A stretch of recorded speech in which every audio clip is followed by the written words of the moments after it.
Hello, today we will be folding an origami bear by John Montroll.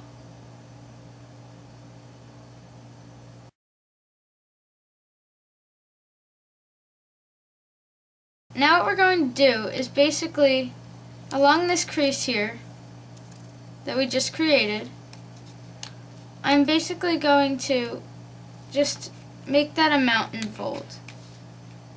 And what you're going to do is sort of pull that tip here towards the top of the model.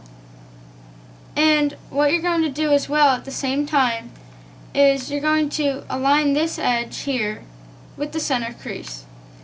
So everything should be flat except this center part here. But to make it flat, you sort of just have to pull this tip towards the top. And just keep pulling it until it looks something like this. Just like that. And now you're going to do the same thing on this side. So that last crease that we just created, you're basically just going to pinch that like a mountain fold and align this crease with the center, and you just pull this up towards the top of the model.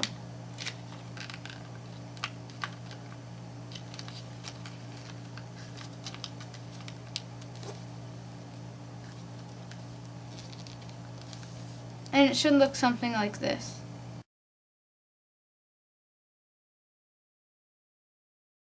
Now what we're going to do is pull this bottom flap up towards the top. It's not going to reach the top, but you're going to pull it up towards there. So basically pull it up and pull out these two bottom flaps so that they lie flat. And once they're like that, just align this tip with the middle crease and squash down. And it should look like this.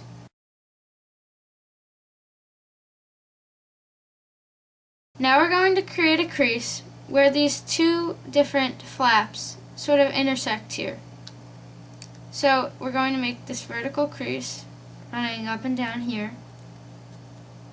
So you're just going to fold this in towards the center and try to line up the middle of this piece with this crease running down the middle here.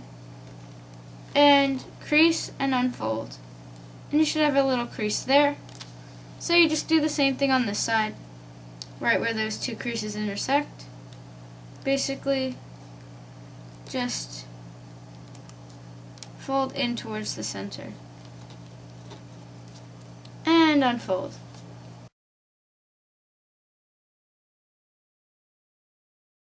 Now we're going to create the bear's feet. So what we're going to do is, you can start with the left foot, and what you're going to do is pull it over towards the left side.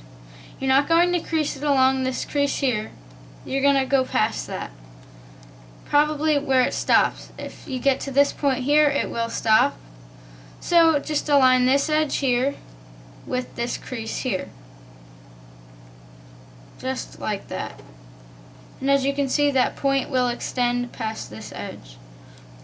And do the same on this side. So just line this edge up with this crease here.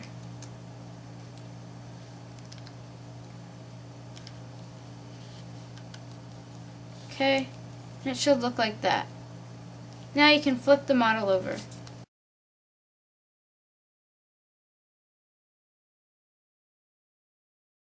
Now what we're going to do is fold these two top flaps down along this crease here.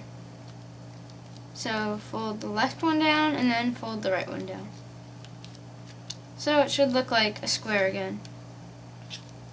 Alright, so now what we're going to do is create two rabbit ears. So in order to do this, we're going to start up here. So we're going to create something called an angle bisector. So it basically cuts this angle in half. So to do that, we're going to align this edge with that middle crease. So start at the very top and work your way down. And once you hit this crease running this way, you can stop creasing. And unfold that. And you should have a crease running to this halfway mark. So it should just go like that. Now you're going to do the same thing on the right. Start by folding this edge over to this middle crease. Start at the top and work your way down. And when you reach this crease here where this one meets, you just stop creasing there. And we're going to do 2 more down here. So align this edge here with the center crease. And again, once you reach this, you can stop creasing. And unfold. And do the same thing over here. So align this edge with these center edges.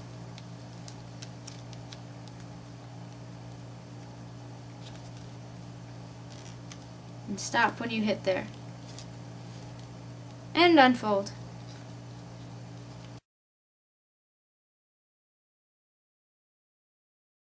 Now we're actually going to fold the rabbit ear. So now what we're going to do is pick one side. Let's start with the left side. And as you can see, these 2 angle bisectors that we just created are both on the left side. So what we're going to do is make sure they're both valley folds. So they should be if you folded them the way I did. And what you're going to do is basically push them both in towards the center, just like how you creased them.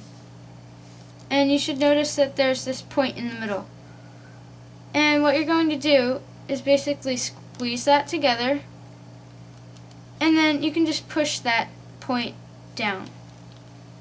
And the whole model should lie flat after that. So now you're going to do the same thing over here. So these 2 angle bisectors, make sure they're both valley folds. And sort of bring them both together at the same time. And squeeze this middle point. And you can just fold that down. Just like that.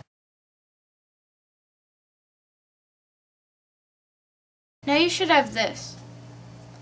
What you're going to do is these 2 points that we just squeezed and folded down, we're going to fold them up. And you'll notice that there's a little crease running horizontally along both of them. And that'll be a good reference point for our next crease, our next fold that we're going to do. So how we do this next fold, it's called a reverse fold. And what you're going to do is basically get this point to be out here. So in order to do that, you'll notice that this flap here contains of basically 2 layers. So what you're going to do is put your finger inside both layers and sort of push this one outwards. Just push the tip outwards, and you'll notice that it sort of starts to go in like this. And once it's like that, then you align it with this reference point that I just showed you, that extra little horizontal crease that we just created, and it should look like that. So the reverse folds should start here, about the center where the middle crease intersects this little horizontal crease, and it should just continue outwards. So now we're going to do the same thing on the right side. You can put your finger inside the middle of these 2 flaps basically, and you're going to do the reverse fold just like we did before. So you can push this outwards, and once it starts to go in like that, you just align the edge with that reference point crease. And it should look like this.